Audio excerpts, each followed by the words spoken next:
أعوذ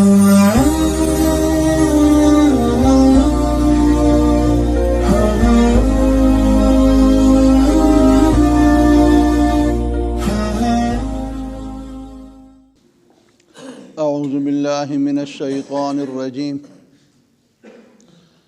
بسم الله الرحمن الرحيم وما نرسل المرسلين إلا مبشرين ومنذرين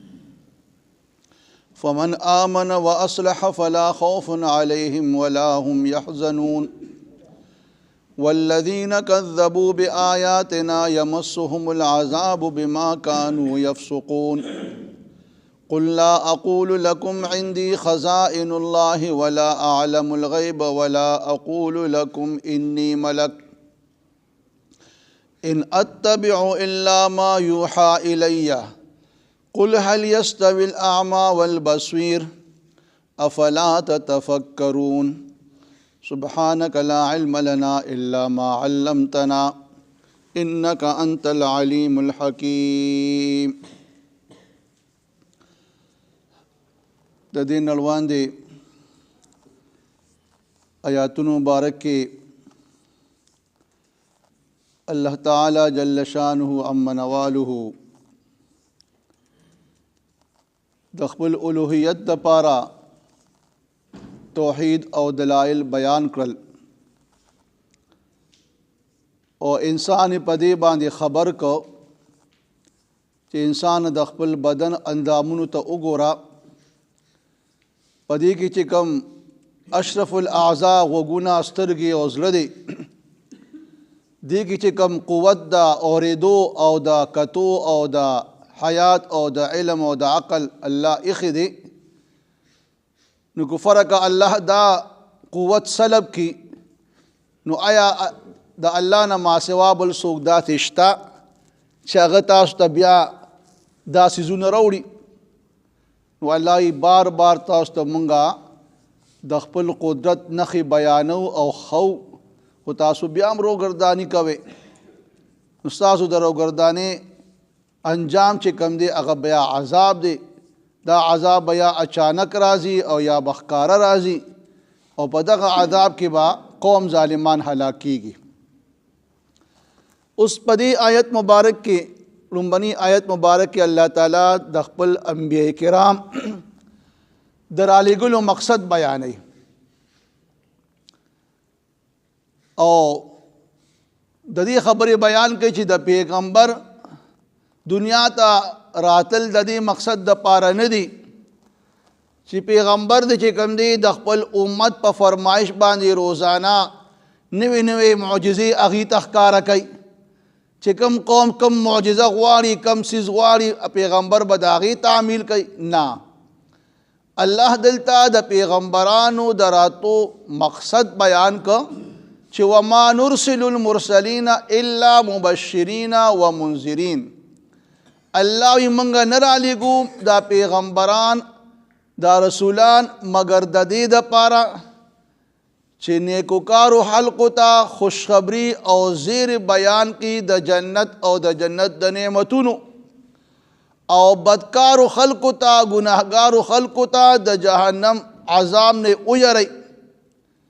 گویا پیغمبر مقصد عمده وي چېرې کم خلق نیک وي چې هغوی ته زیر ورکي او هغوی په خپل نیکو کې نورم سیوا شي کم خلق چې کم بدکار دي گناهګار دي گمراه دي چې هغوی د عذاب نه ویری او هغوی د خپل بدۍ نه او د گمراهۍ نه ځان منع کړي د پیغمبر د راتلو مقصد ترغیب او ترهیب دی یو خوا زیر ورکول دي بل خوا یرول دي نو الله دا پیغمبران مونږ دې دپاره لیږلي دي چې تاسو ته خوشخبري بیان کړي او تاسو د عذاب نه ویری بیا الله فرمایي فمن آمن و اصلح پس چا چې ایمان راوړو ځان یې صحیح کو د ایمان تعلق د زړه سره دی او د اصلاح تعلق د اعمالو سره دی گویا چا چې عقیده صحیح وي او د چا چې اعمال صحیح وي نو الله د دغه خلقو متعلق بیان کوي چې کم خلق صحیح عقیدی مالکان دي او د نیکو اعمالو مالکان دي نو فلا خوف علیهم ولا هم یحزنون دوی باندې به آینده حالاتو کې څه یره نه راځي، دې ته به بالکل یره نه وي، او نه به چې کوم دی دوی په تېر شوي اوقاتو باندې غمګین وي چې د دنیا زموږ نه پاتې شوه، د دنیا مال اسباب پاتې شو، او نه به ورته چې کوم دی آینده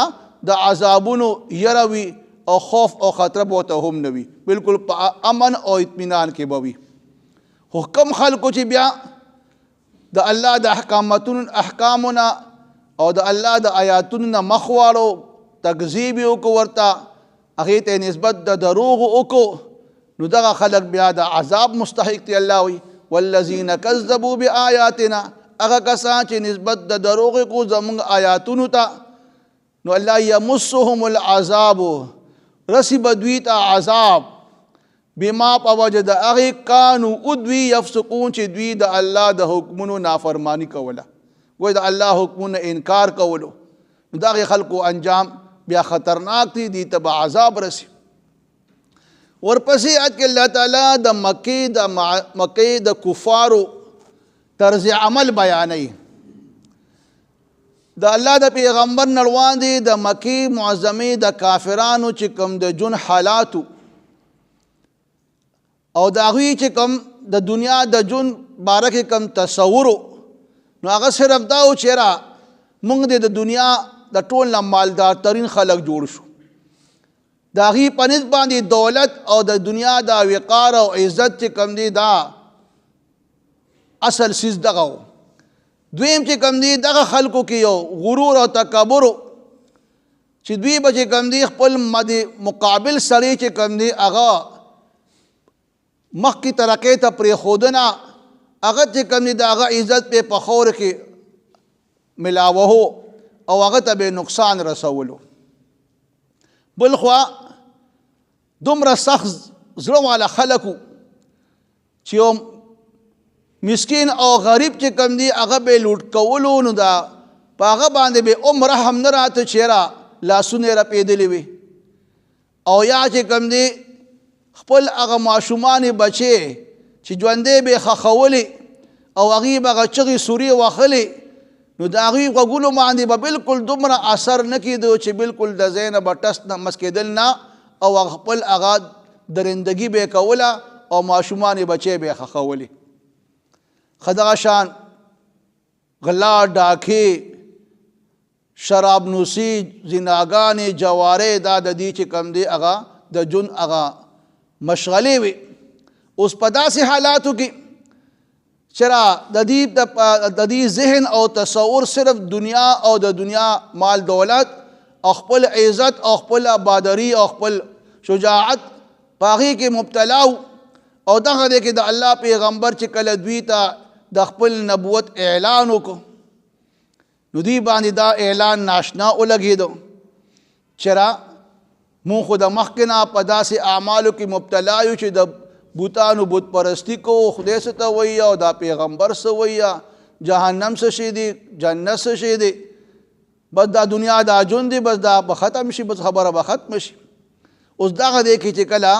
د الله پیغمبر دا اعلان کوي، نو د دې ذهن دا اعلان قبلولو والا نو د دوی بیا د دې اعلان پر رد عمل کې د دې بیا ناشنا غونتې سوالات شروع شو چې د الله پیغمبر ته به ویل چې آیا ستا په دې خبره باندې که موږ عمل کوو، نو آیا ته چې کوم دی موږ ته زموږ د علاقه شګلون علاقه ده او دومره ګرمه شګې دي، نو په دې ګرمو شګو کې چې کوم دی موږ ته باغونه ولګوه، په دې کې موږ ته نهرونه وبهیوه، په دې کې موږ ته د غټ غټ ګټاون نه چینې چې کوم دی راوباسه، زمونږ په دې میداني علاقو کې چې کوم دی سرسب چې کوم دی فصلونه موږ ته راښکاره کا، نو چې ته موږ ته دا فایده راکولی شي، نو موږ به چېرې واقع ستا دا خبره صحیح ده، که ته فایده نشي راکولی، نو بیا په تا باندې د ایمان روم ته څه فایده ملاویږي، او که دا کار نشي کولی، نو بیا مونږ له داسې کار وکړه چې موږ ته داسې خبره وکړه چې را ستاسو به چې کوم دی زموږ دا روزګار دی، زموږ دا تجارت کاروبار دی، نو په کوم سیز کې به زمونږ آینده دپاره څومره ګټه وي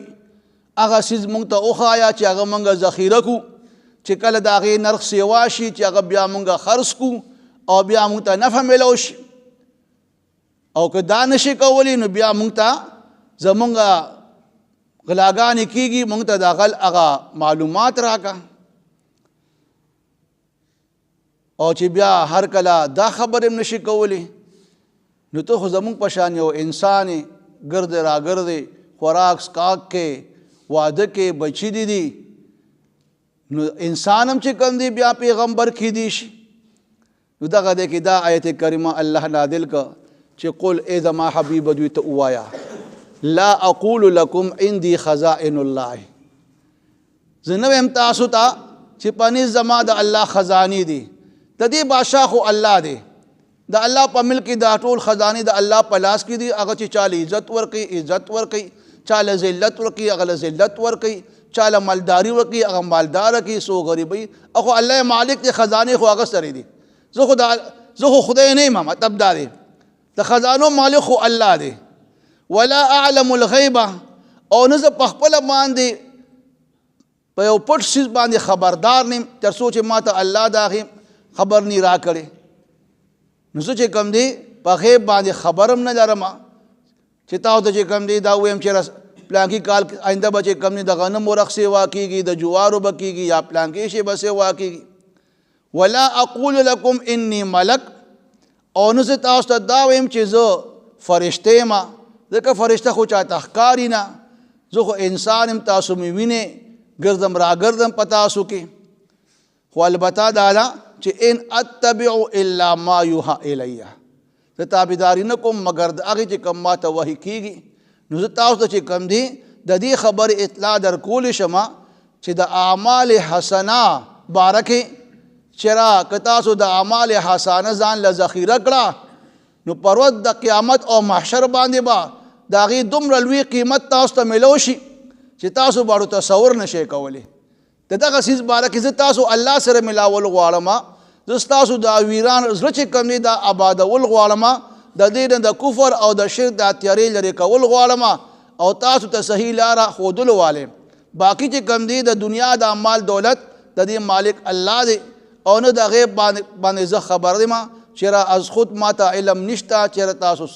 کومه خبره کول غواړئ او نه زه فرشته یم البته چې کوم وحی ما ته کېږي طرف نه هغه پیغام تاسو را رسوم پای کې زه څه کمې زیاتې ځان نه کوم بیا ورته فرمایي قل هل یستوي الاعمى والبصیر اوس دلته بعض علما فرمایي چې د الله پیغمبر دا او فرمایي چې د خزانو مالک خو الله دی د علم غیب مالک الله دی زه نه فرشته یم ټیک ده د الله پیغمبر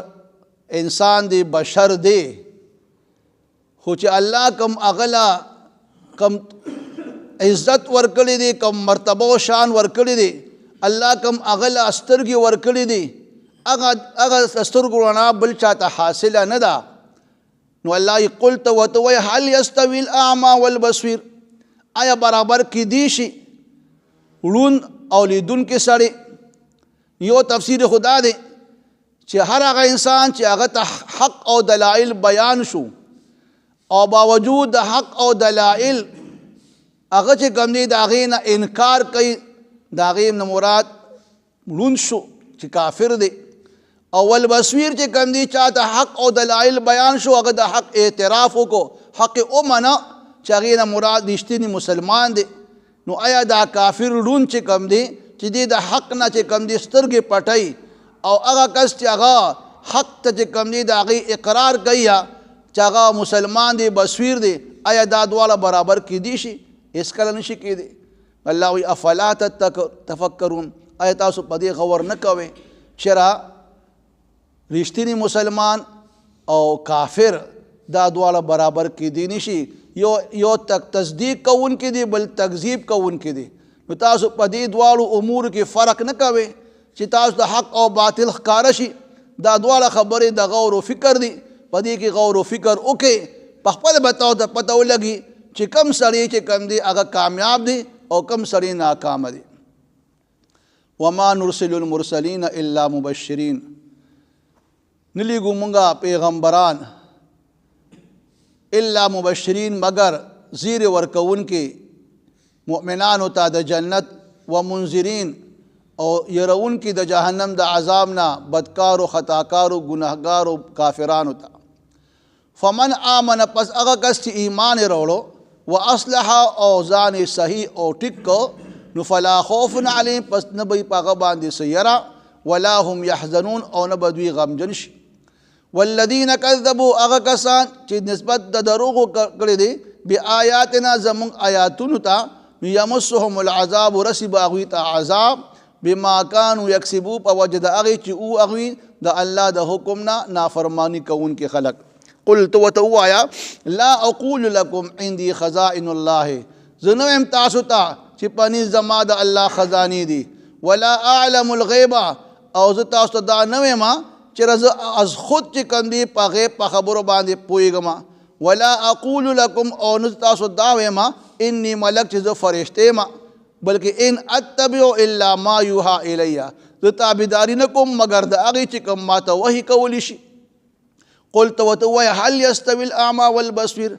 آیا برابر دیړون او لیدون کې سره افلا تتفکرون تو آیا تاسو پدې کې غور او تدبر او فکر نه کوئ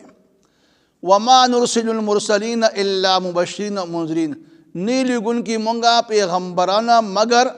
زیر ورکون کې او يرون کې فمن آمن پس هغه کس چې ایمان وروړو او اصلح او ولا اصلاح وکړه ځان ټیک کو فلا خوف علیهم پس نشته پاغي باندې سيروي ولا هم يحزنون او نه بدوی سغم جنشي